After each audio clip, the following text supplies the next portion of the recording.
Nah, I'm not as good as him.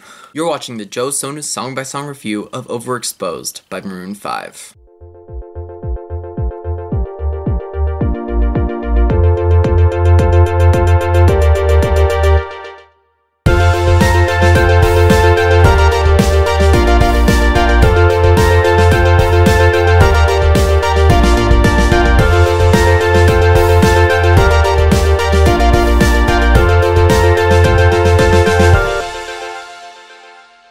So I'm doing this video a bit differently today. Usually I just take notes on the album and then make the video off the notes, but this time I've actually created a script, and we'll see how it goes and we'll see which one I like better. But first, some background. The band first originated in 1994 as Cara Flowers, when the members were still in high school. And after their first album in 1997, they split off to join college, but the band regrouped in 2001 and had their debut album Songs About Jane in 2002, which got worldwide recognition and popularity. It originated in Los Angeles, California, and is signed with Octone Records. But without further ado, on to the review.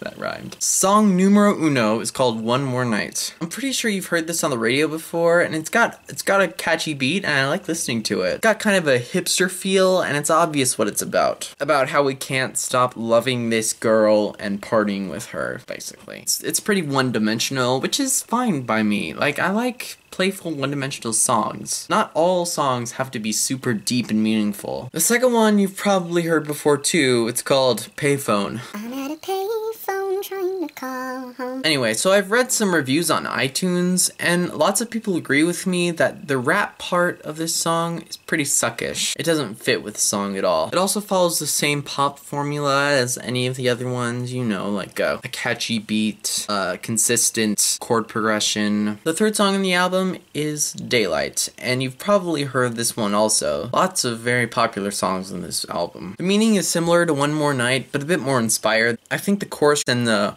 whoa part repeat a bit too much at the end, in my opinion. Other than that, it's not a bad song, but you need more than an inspirational chord progression to make a great song. You need a meaning besides I don't want to leave my girlfriend. I think this is Maroon 5's attempt at a deeper song, but I don't think it fulfills it very well. The fourth track on the album is the first unknown song, the first song that you probably haven't heard of before. It's called Lucky Strike. It's very catchy and upbeat, and it's about how he's lucky to have sex with his lover, I guess. I really like the synth beat, like dubstep, like wah wah wah, like I think that's pretty awesome. And it has a sort of hipster feel that's similar to One More Night to me. So that was kind of a short review. It's just, I don't have that much to say about that fourth track. Anyway, the fifth track, called The Man Who Never Lied, is freaking fantastic. It's probably my favorite song in the album. It's a bit more metaphorical than the other songs, and it takes a little bit more effort to figure out what it means. Although it is about love, it is also about how honesty is not always the best for a relationship. It can sometimes tear relationships apart, which I think is totally true. It's very catchy, and I like that it's unknown for some reason. I like that no one has ever heard of it before. It's kind of like my personal favorite. Number 6 is Love Somebody, and you've probably also heard this one on the radio before. I really like the fog machine. I really like the fog machine parts, like and like the synth sequences, and all those are really awesome. Again, it's obvious to tell what it means. The title pretty much says it all. It's about how he really wants to love somebody.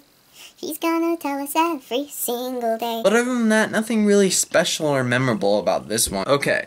The next one is called Lady Killer, and for one, it's in a minor key, which is pretty rare, surprisingly, for pop songs. It has a cool syncopated bass line, and if you try to interpret this one, it's pretty hard actually. I got kind of confused. I assume it's from the perspective of a guy because it's being sang by Adam Levine, who is the guy, but the person he describes as a lady killer is a she. So what the song is about is he's warning his ex about this lady killer, or this harasser, this temptress. Okay, either the guy who's singing is gay, and he's talking to his boyfriend who is bisexual, or he is straight, and his lover is a girl who is also bisexual because he's warning her about the lady killer who's a she. If you listen closely to the lyrics and try to understand what it means, you'll see what I mean. But either way, it's a pretty progressive song. Anyway, on to the 7th track, or Fortune Teller. And the music to this one reminded me a lot of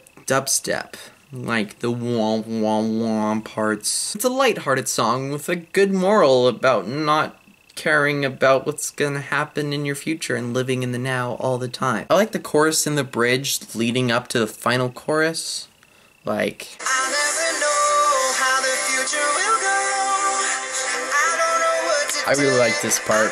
I don't know why. Fortune teller. But other than that, I don't really have that much to say about this one. The next one is called Sad, and it features only piano, which I like in a song, actually. I like a piano ballad, and as the title suggests, it's pretty sad. It's a bit deeper than a lot of the other songs on the album, and it's about how him and his lover broke up because he messed up and now he's sad about it. It reminds me of Stay by Rihanna. You know, like a soft piano song about unrequited love. Track number 10 is called Tickets, and I'm not really sure why they named it this. I mean, it talks about a girl who's super rich and snobby, but a guy can't help loving her. I'm not really sure what that has to do with tickets, but anyway, it's very angsty and dubsteppy.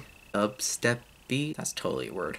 And I'm not really sure why the swear words are there. Like, the swear words add nothing to the song. They're pretty unnecessary, in my opinion. Almost done. The second to last song is called Doin' Dirt. And I don't have a lot to say about this one. It's very shallow and catchy, like a pattern that you're probably noticing by now. And it's how he lusts after this girl after she leaves him after the first night. And it's a lot like the previous song. Last one we have is Beautiful Goodbyes. I actually really like this one. It's slower and sadder, and it achieves the deeper, non-one-dimensional song for this album a bit better than Daylight. And it's about how he regrets breaking up with this girl. Starting to see the pattern here? Pretty much all the same. Okay, before I do my closing remarks, I just want to say that I like Maroon 5. I like their style. Normally, I like Adam Levine's voice, which is probably why I didn't rate it lower. But I rate this album 4 out of 10. It's just that I believe this album was solely created to sell albums and to make money off of. And it's not even that each song follows the same pop formula over and over and over again. What really bothers me is that every song is about love, whether it's regards with partying, with sex, or with anything. As if love was the only aspect of human experience worth singing about. This is true even when you extend it to the Lux album. They're all about love. Like, I'm fine with even like most of the songs being about love, but if every song is about love...